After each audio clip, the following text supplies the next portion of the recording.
Hello, everybody. We've got a show that promises to be mildly interesting for your listening and watching enjoyment. For today's monologue, I'm going to tell you how to get more efficient without even using AI. Yes, it's actually possible. Then we keep the conversation rolling with Jess Birken, a Minnesota attorney and friend of the pod, who has even more efficiency tips for your earballs. In a counter program, we're talking Minnesota. Literally, it's Minnesota-themed trivia, and the Lucy is juicy. So, throw another shrimp on the barbie. It's time for Legal Late Night. You know, I do a lot of presentations for lawyers. I have a lot of conversations with lawyers, and everybody's trying AI. But they're not trying it at a really deep level yet. Most of the people I talk to, especially solo and small firm attorneys, they're messing around with ChatGPT or other generative AI tools, and they may not even be using that for legal specific purposes. If they're doing case-related work, it's probably in a software they've been using for a while that has had AI embedded, like Lexis or West, or some of these e-discovery softwares out there. So I'm sick and tired of talking about AI, though I know I'm going to do it again until I die, probably. As we talked about last week, maybe AI will be the thing that kills me eventually, maybe literally as well as figuratively. But what I want to talk about today is 5 non-AI efficiency upgrades for your law practice. Because as I just alluded to, it is possible to become more efficient without the aid of AI. Humans have been doing it for millennia. So I want to talk about 5 options, as I said. So let's start with analog things that you can do. Then let's move into hardware. Then let's move into software. Yes, you can become more efficient without even the use of software. So one of the big things I talk to with lawyers about all the time is that they have a hard time getting work done because they can never concentrate. Especially if you run a firm, people are always asking you questions. Clients are always pestering you. It's hard to sit down for 5 minutes and do anything. And then when you get home, your kids are asking you for stuff. Your spouse may want you to do something. So finding time to focus on anything is hard. So one of the best tips I have for lawyers is to use time blocking as a strategy. Set aside a couple hours, maybe a few hours, eliminate all distractions, and just work on one thing at a time. How many opportunities do you have to enact that luxury? It hardly ever happens, right? But it can happen if you make it happen. So the trick is setting aside the time to do it. If you can get that done, you'll be amazed at how much you can accomplish. And the more often you can do it, the more work you'll get through. Some people have called these power hours, but basically that's what you're doing. You're sitting down for a set period of time, the longer the better. You're limiting distractions and you're focusing on one thing. Personally, I do this in the morning. I often wake up before everybody in my house and I try to get like 2-3 hours in where I'm just doing focused work. Because I know that as soon as other people in my house wake up, it's all over. I'm done. So time blocking. Now, I said this was completely analog, but you can use a little bit of technology to help you along. You can use your calendar just to block time. You literally go into your calendar and set aside some time for yourself. Yes, that's possible. You can do that. And there are smart calendaring tools out there that you could potentially use as well, like Time Hero or SchedPal. And then you've also got some of these AI-based smart calendars also. Wait, I promised I wasn't going to talk about that. Number 2, the more monitors, the better. So if you don't have a second monitor, you're wasting time. Why? Because you're opening and closing windows constantly. This has been a go-to consulting tip for me, I don't know, since like 2009, oldie but a goodie. But it still works. And it underscores this notion of efficiency that I try to talk about with law firms on a regular basis, which is that You don't necessarily need to make these immense life changing, life altering changes to your practice to get any kind of uh, advantage. You can do small things too, incremental things that build up. Actually, that's kind of like my old consulting thesis. But in terms of monitor usage, yeah, the less you open and close windows, the more time you'll save. Even if it's that 8 seconds every time you do it, that adds up over the course of years, over the course of decades. So you want to be like Kylo Ren in The Last Jedi. When you're thinking about monitors, the answer is always more monitors. Your office should look like NASA. All right. Number 3, I love workflows. I've always loved workflows.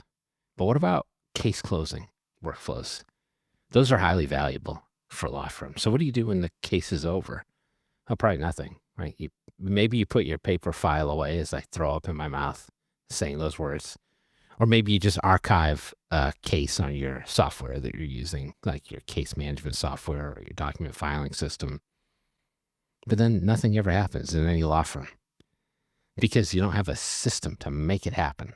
So build out a case closing workflow. What do you do when the case closes? And it's not a scramble, right? It's not somebody remembering, oh, you know what?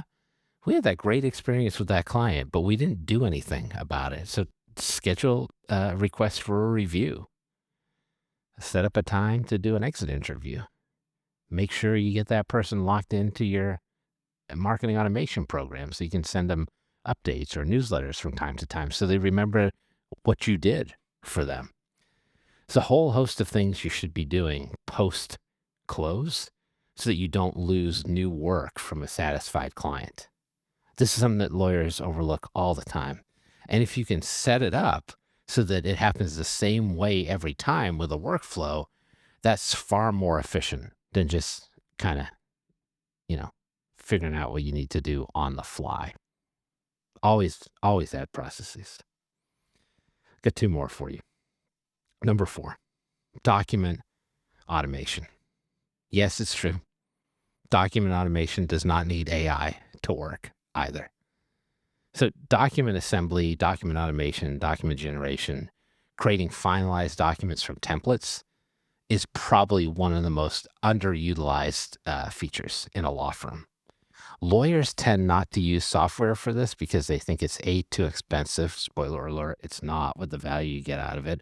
Or B, they don't want to go through the effort of tailoring their documents so that they can be utilized in a document assembly program. Because the way these systems work is really like at a baseline, twofold. They're replacing fields. So you need to figure out what the fields are and what fields come in, like name, contact information, date of birth, that kind of thing. And you need to figure out what the clause logic looks like. So what happens if someone makes this choice about their legal representation? Am I losing clauses in a document? Am I adding clauses in a document? Am I editing clauses? Lawyers don't want to get into any of that stuff. But this is where you can achieve probably the most efficiency upgrades, probably more than with an AI tool, frankly, right off the rip. Because if you do this right, think of how much time you spend building documents as a lawyer.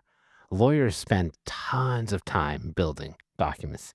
They traffic in documents. So if you can reduce the time it takes you to produce a document by 60%, 70%, 80%, 90%, you're increasing your work volume and you get more work done.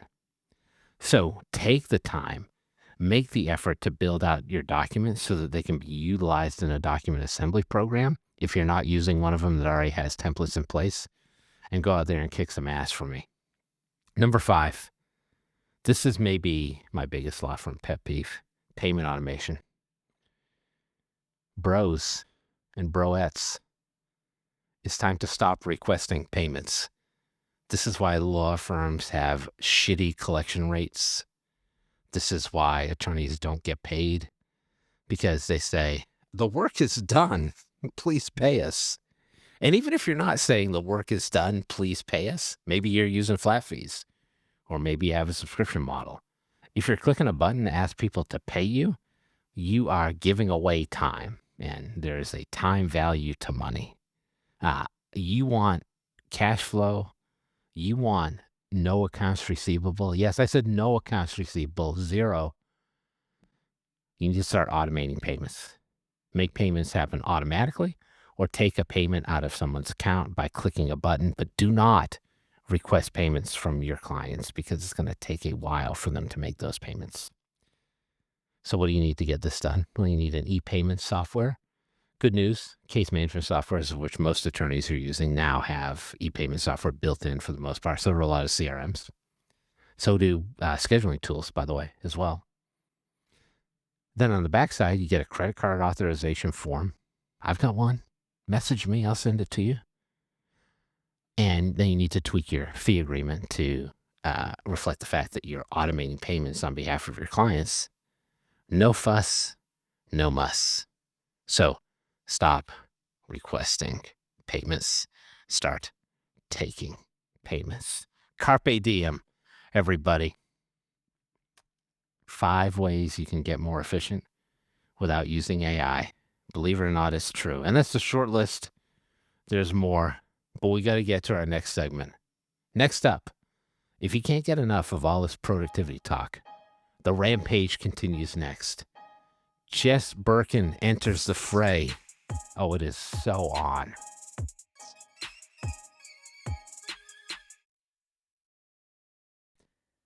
Well, I've effectively run out of things to say, which is awkward because this is a podcast.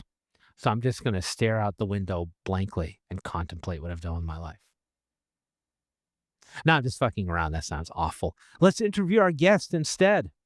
Our guest today is a real treat coming back the podcast with me once again. She's not sick of me yet.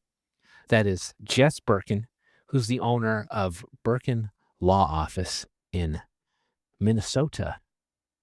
Jess, how you doing?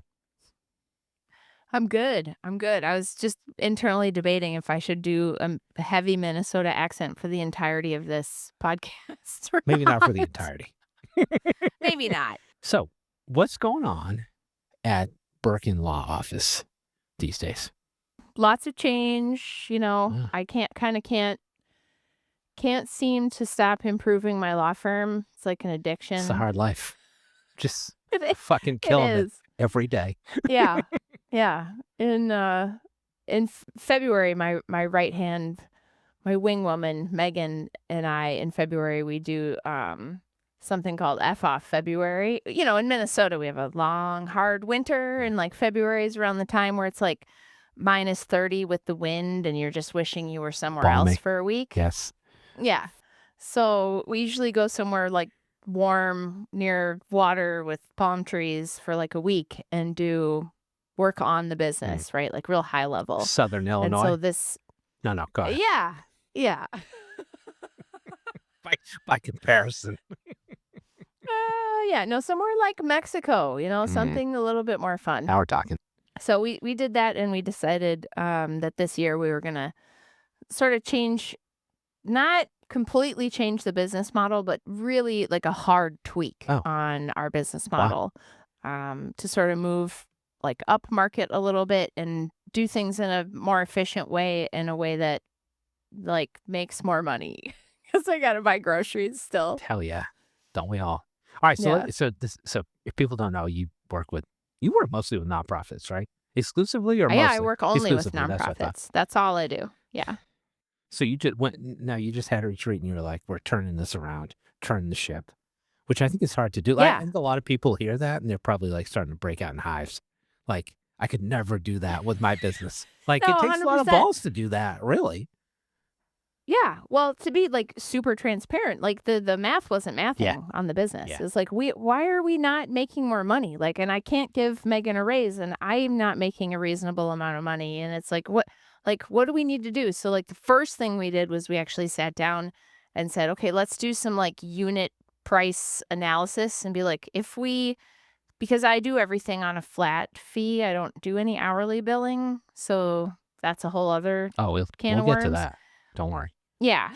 So we sort of like figured out like, all right, here's the top 10 things we do for our clients that, we've got great systems around this. We know exactly what we're doing. We do it over and over and over again. And we're like, if we were billing this by the hour, what would we bill for the time? How long does it take? and like, what should we be charging? Oh, that's And then great. we Yeah. had to like kind of stare into the mirror and be like, oh God, okay. 'Cause I feel like a lot of people when they do the flat fees, they're like, fucking, I don't know, $600, and they're not like Oh yeah. grounding that in anything at all. Yeah. Yeah.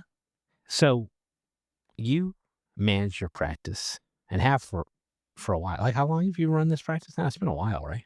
Since Yeah. 2015. Look at you got like 10 successful years practice ownership Yeah. under your belt. And people are probably thinking like, how do I get more from Jess just after this like 2-minute, 3-minute interaction? Now, you've also got this website called Hack Your Practice. So can you talk to folks about Yes. that? Yes. Like, what is that? Sure. Because that's separate and So independent from the law firm, right? yeah. Yeah. So a lot of people think like, oh, she's a consultant or whatever. And it's like, no, it's just a passion project. And I just have basically like an email list where I am pen pals with people. So if I go to Hack Your Practice, I can subscribe and I can receive your wisdom, your pearls of wisdom on a monthly basis. Is that right? Yeah. Yep. We can be pen pals. I'm a little disappointed you're not already, Jared. Spoiler Lame. alert, I am a subscriber. Oh. I was looking at it the other day. It's interesting because you don't always talk about the same stuff that your average business consultant would talk about. Yeah, because I'm not selling anything. That's what I mean. Like I'm not trying to like tee up my course for 10 easy steps to transform you or whatever. I'm just like, hey, I'm out here in the trenches with y'all. 3 How are steps you to doing? quadruple your revenue. Okay. Right. Exactly. So, Jess, I would call you a productivity maven. Would that be fair to say? I feel like it would be. Sure. Okay. What are your top productivity hacks right now? And non-AI edition, because we'll come back to AI. Yeah. I mean, I feel like I say this all the time, but using Zapier Oh, to yeah. create little automations to get rid of the minutia, Yes. right? Those little tasks that just suck all of your life force and your time. So that's a big one. And then really those are sort of like micro, like granular. Yeah. But I'm really into like making the big productivity hack, which is the sort of Cal Newport grand gesture. Okay. Like So on I don't know what Friday. that is. Tell me what that is. Okay. So Cal Newport is an author who wrote a book called something. Google It's it, called everyone. something. Yeah. Cal Newport. It's called Deep Work. Oh, deep work. Yes, I've heard of that. Okay. Deep work. Yeah. So one of the things that he talks about in that book, which, probably could have been a blog post, if we're being honest, it's one I of feel those like that's business every books, business book now. No offense, Yeah, everyone. 100%. Yeah, you can pick it up and like skim through it and get the like 10 ideas. But one of the ideas he has is talking about the grand gesture. And so that's like Michael Pollan, he has a little cabin in his backyard where he goes and does his writing. And he's like not in the house and he's not anywhere. Right. So it's like putting yourself in like an isolation chamber where you can't be interrupted by that client who has an emergency and that your staff is asking you something and whatever. So I'm a big fan of that. That's why we do the F off February, Yeah. right? Because Limiting we distractions, get that a kind lot of thing. done in that week. So that's a big one. And like because we're making changes this year, and it is terrifying and aggravating and tiring to make changes like that. So it's actually better to like step away and really dedicate some time to get it done. Otherwise, you're just sort of constantly like, I'm in the process of fixing things and it's painful and we're in the messy middle and it's horrible. Right. So, like Friday, Megan and I are going to an Airbnb for 4 days and we're going to get stuff done. So, that's a huge productivity hack. And so I guess like I feel like a lot of firm owners and small firms or solo attorneys would be like, it's kind of weird to take a retreat from myself. And so they don't do stuff like this. I do know attorneys who do this who are in small firms. I know a lot who don't.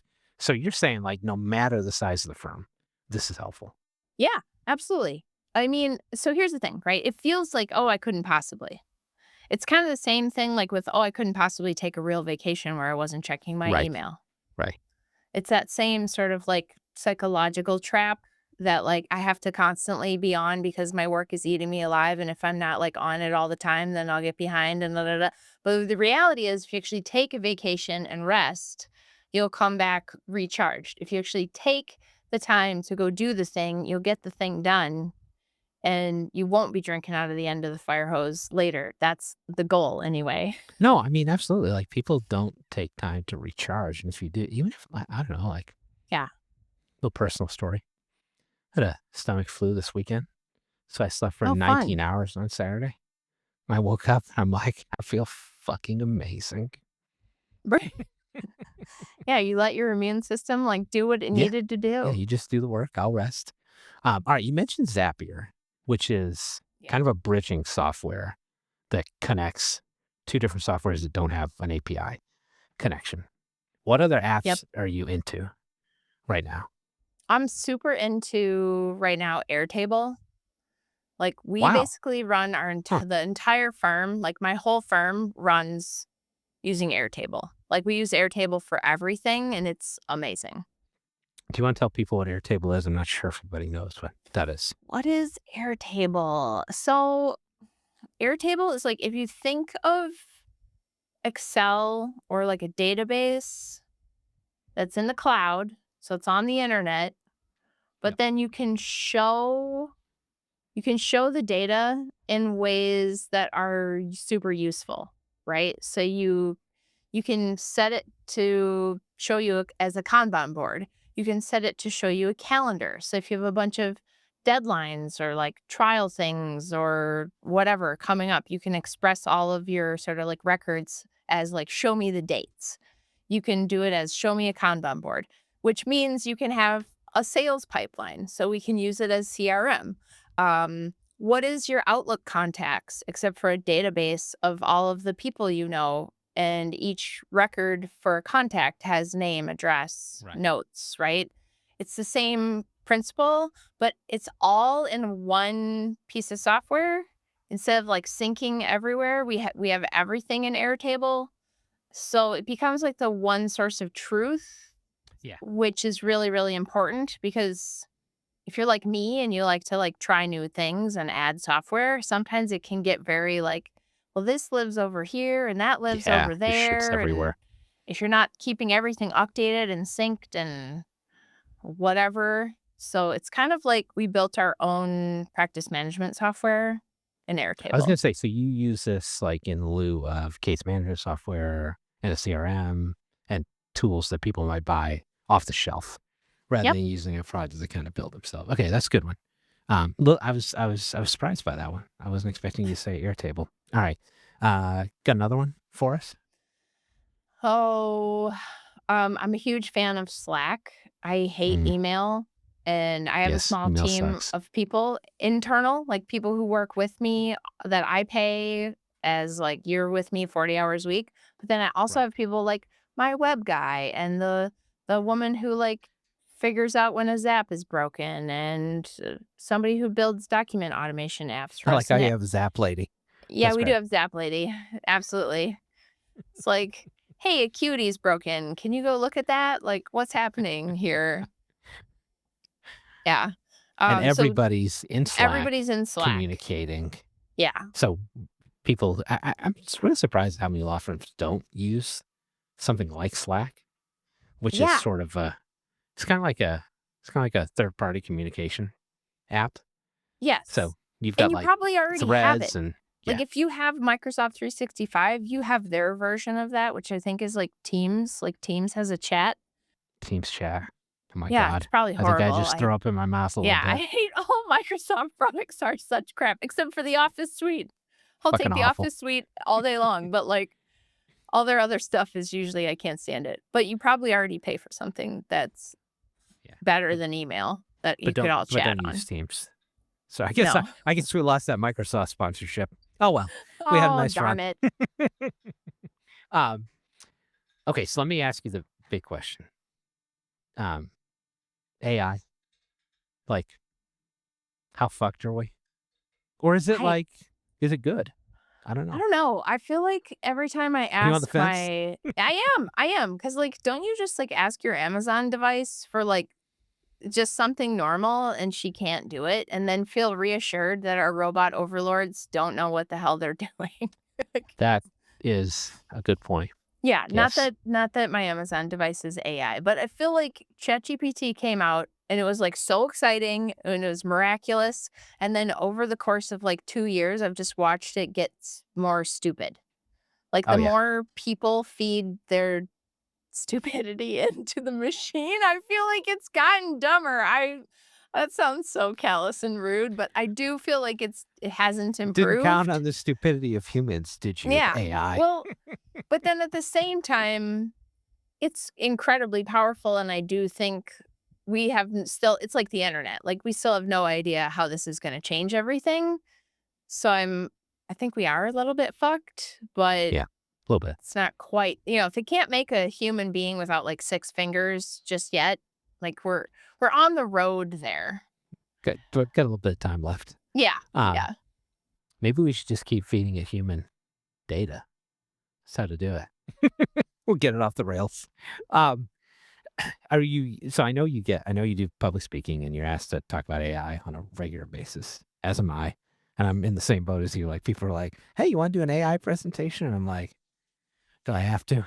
Um, are you using AI tools that are ones that you like, or have you Yeah, kind of like yeah. shied away? Yeah. So what are you No, using? I am.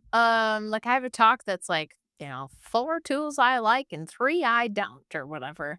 Okay. Um, Give me one's like the short version of that. Yeah, yeah. So my number 1 tool that I'm really loving is Fastcase merged with VLEX, and now they have this AI tool called Vincent AI. And Yes. so Fastcase is like a Westlaw competitor. It's like legal research. And you can now go into their Vincent AI and just in natural language ask a legal question. And it will actually pull up all the sources and give you a plain English answer along with primary and secondary sources. And it can't like hallucinate. So it actually has the legal research chops, Yeah. whereas some Yeah. of the tools that are like for lawyers, you're like, who is this built on? Like, you're telling me this contract term should change based on what exactly? Like, A not very careful Google search. yeah, even if that, right? Like, Yeah. like some of the companies are very, they don't really tell you. And then you're like, oh, Right. I think this is just ChatGPT looking at my contract. Oh, yeah, yeah, yeah, and Fastcase has been around for a long time. They got a big database. They merged with VLEX out of Yeah. Germany and, like yeah. And So, they've been Germany, I working for think. The so Yeah. long, like Ed Walters and all them Right, have been working forever to, like, right. get those, like, up to the minute, like, case updates and, like, linking into Pacer, and so, like, you don't have to shepherdize the cases that you get out of your AI search because if it was decided yesterday, they have it. So it's So that's a incredibly good one. trustworthy to me, That's which that's as a good a one I haven't seen people talk about. And, yeah, so Fastcase/VLEX is free to Bar Association it is, but the AI members. is not. That's what I thought. Okay, Yeah. that's the next thing I was gonna ask you. Okay, that's a good one. What else you got Yeah, in the but it's holster? worth it. So, as far as, like, that's, like, my legal tool, some of the other ones that I really like, there's if you do anything around, like, social media, content marketing, actually really like this tool called Pod Squeeze, because if you give a talk or you record a podcast, you can upload the audio, and it will give you a transcript, a blog post, it'll write some Mm, tweets, and you can tune it to be like, "Oh," like, if it's for me, it's like, more friendly, more emojis, more excited," right? To, like, capture my sort of vibe in right. putting out the content Getting around emojis to that. the moon. Yeah, Yes. exactly, exactly. So I That's like cool. that one. Yeah, it is because it's just like if you've been around for a while doing content marketing, like churning out all that copy and, Yeah. sending your audio into Rev to have somebody transcribe it and like this was such a time intensive process previously and now it's like 3 minutes and we have a first draft. I know, and then you avoid the whole, like, "I got a post today. What I learned about business marketing from brushing my teeth this morning," Right. Yeah. which is, Exactly. like, every 3rd post on LinkedIn. Yeah. Yeah. Alright, you got one more for me? I'll only ask Yeah, you for so one then more. the other AI tool that I actually really like is just a chat bot. It's just Claude, Oh, which yeah. is Oh, the yeah, lawyers love Anthropic Claude. Yep. chat bot, and I like that one because my ethics attorney likes that one. He likes their Great.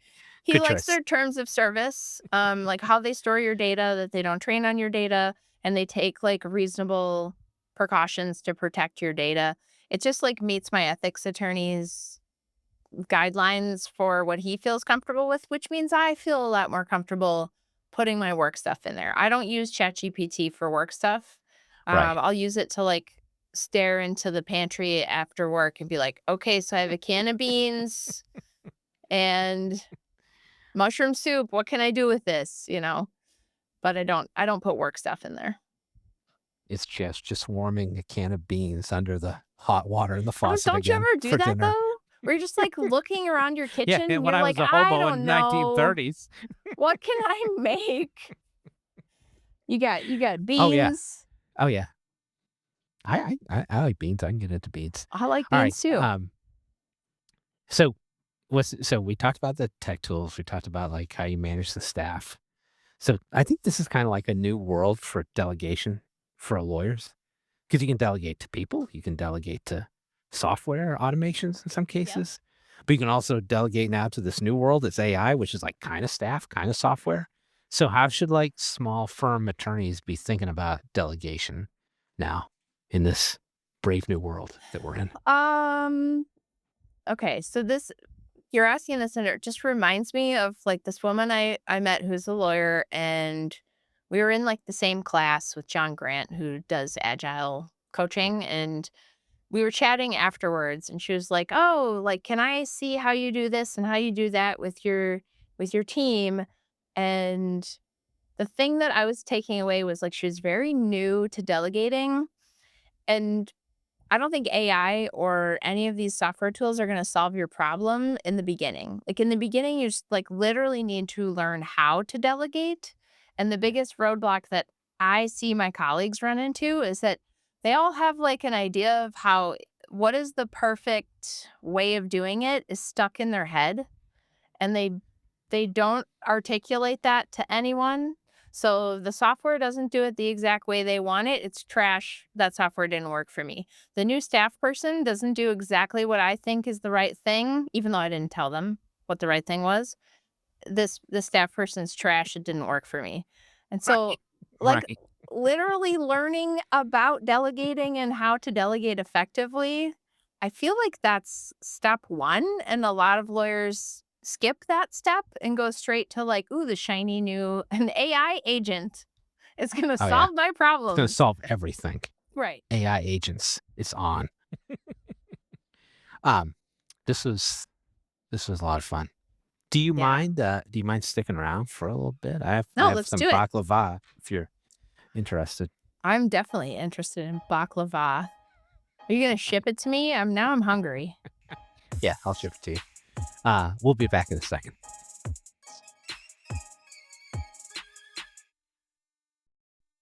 Welcome to the Counter Program. Welcome back. It's a podcast within a podcast.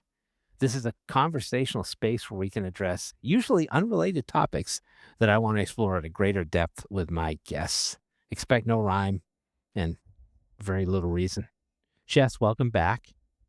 Hey, thanks for keeping me here. I'm excited. Last time we were on the show together, I had you do some Minnesota related dialogue. Oh yeah, I Th- remember. this time, I want to shift things around a little bit. I put together a little game and it's called Shit Minnesotans Say 2.0. This is pretty easy. Okay. Here's I'm ready. I was born ready. so this is simple. I'll read you a quote. I'm going to give you two real Minnesotans, and you just have to tell me which one said the quote. Okay. Are I'm you gonna ready? fail this game, but let's go. I Let's don't do know. it. I don't know. Okay. Quote number one. As governor of Minnesota, I can't believe Warren Zevon was not inducted into the Rock and Roll Hall of Fame. I'll give you two choices. Was it Tim Walz or Jesse the Body It was Ventura? It was I was like, as soon as you said that, I was like, it has to be Jesse Ventura. It's Tim Walz. Dang. Dang it. Okay. Apparently he's a big Zevon fan. Well, there you go. But yeah, I thought like had I not heard that, had I not had the privilege of knowing the answer in advance. Sounds like something Jesse would have said. Yeah, although he probably would have said like brother at the end of it or something like that, like the wrestlers. Truth.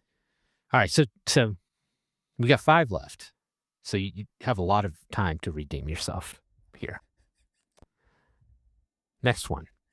Minnesota has its own Mason-Dixon line. I come from the north, and that's different from southern Minnesota. If you're there, you could be in Iowa or Georgia. First of all, before we get to is that true? Seems kind of weird. No, Okay. I don't know what this is talking. This You're is like, very. This guy's full of shit.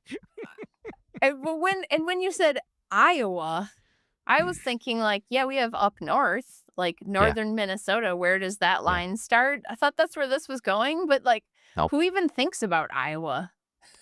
Let's find out. Is it Bob Dylan or Prince? Bob Dylan or Prince? The two big Minnesota musicians. Who said this crazy shit? I'm going to say that's some stupid shit that Bob Dylan would say. Yes. Ding, ding, ding. All right. I'm like, I guarantee Prince was not thinking about Iowa. Yeah. Prince is like a real Minnesota dude. Like he was born in Minneapolis and he like stayed there. Yeah. Okay. Next quote. You steaming pile of buffalo pucky. You're still ugly. Okay. Now we are in the tall tales section of the quotes. Who said this? Was it the Wendigo, a Minnesota cryptid, or Paul Bunyan, the Minnesota lumberjack? I'm not sure that a Wendigo can speak, so I'm going with Paul Bunyan. He probably said it to Babe when the Blue Ox was misbehaving. Good call. That is correct. This is Paul Bunyan doesn't have a lot of dialogue because he's not a real person, but this was dialogue attributed to Paul Bunyan in a movie called Tall Tale. Oh my gosh. Pecos Bill, another tall tale, another American tall tale. Yes, I don't believe Wendigos can speak, but they are cannibals. So, great. All right. Good to know. Good to store that one in my back pocket for future reference. Yeah, 2 for 3. Killing it here. Next quote is, all they're going to find in these veins is ice cream, bro. All they're going to find in these veins is ice cream, bro. Said by a Minnesota Twins player after taking a drug test. Was it Royce Lewis or Byron Buxton? Objection. Like, I don't know any of these baseball. People. You got so a 50% unfair. chance. I'm going to go with Royce. And you would be correct. Yes. You're smoking here. Royce just sounds like a guy that would talk about ice cream in his veins. That's my logic. He's enough ice cream to feel like it runs through his veins. That's I'm right. jealous, actually. That's right. All right, number 5. You're on a heater now. Which Minnesota actor said this line in a movie? Well, polish my nuts and serve me a milkshake. Is it Sean William Scott or Breckin Meyer? Who are these people? I said this just yesterday. Oh my gosh. Do William we get to Scott, like the movie? Breckin Do Meyer. we know what movie it is? Yeah, I can give you. Because neither of those actors, I'm like, who? 90s actors. 90s actors. Sean William Scott, also known as Stifler from the American Pie movies, if you partake. Okay. And then these guys are actually in the same movie together in, I think, 2000, Road Trip, which is a excellent R-rated comedy with Tom Green. Check it out, kids. I'm just based on the like the character Stifler. I'm going with that guy. Yeah. Whatever his name was. Context clues. That's it. Stifler from American Pie. Okay. That was American Wedding. There's not really a bad American Pie movie. 4 or 5, 80%. I think this last one, I was teeing you up just in case this got a little rough. This is an easy one. I think it's easy. We'll see. Yeah. Hey, Rocky, watch me pull a rabbit out of my hat. Was that the Pillsbury Doughboy, also known as Poppin' Fresh? Which is what my kids call me. Pretty sure it sounds like Bullwinkle. Bullwinkle Bullwinkle J Moose from Frostbite Falls, Minnesota. Bullwinkle. Rocky and Bullwinkle. Come on, that's the easy one right there. Oh, yeah, that's right. Okay, good. I'm glad you know Rocky and Bullwinkle, because I'm sometimes I Gen say X, shit and just people are barely. like, what is this? So, Okay, good. Saturday mornings, absolutely. Okay. I got to say, you smoked that whole trivia. I didn't get 100%, which makes me sad as a type A overachiever lawyer person, but it's okay. We'll have you back on. I can redeem myself and get a perfect score. Just keep coming back on until you get them all right. Did I pass the Correia bar exam? That's what I feel like I just ran the gauntlet on. Yeah, you did. Now, your assignment from here is just to watch the whole series of American Pie movies, and we'll talk again. Very good. Very good. Thanks for coming on. Hey, thanks for having me. It's super fun. Thank you. Thanks for our latest guest, Jess Birken of Birken Law Office. To learn more about Birken Law Office, visit birkenlaw.com. BIRKEN law.com. birkenlaw.com. Now, because I'll always be a 90s kid trying to chat you up on AOL Instant Messenger in the dark of night, whose true passion is burning CDs for anyone who would listen, I'm now just doing the modern version of that, which is creating Spotify playlists for every podcast episode that I record, where the songs are tangentially related to an episode topic. This week's playlist is all Minnesota nice. I've got songs featuring only artists from Minnesota, of which there are a lot, actually. And it's sponsored by Land O'Lakes Butter. Oh yeah, just rub that shit in. I'm just kidding. By the way, Land O'Lakes Butter hasn't sponsored shit, but I wish they would. Hit me up. I'm sure they can get past that sensual ad read. Join us next time when I'll jump 53 cars on a moped. Actually, that's unlikely to happen. Okay, 52 then.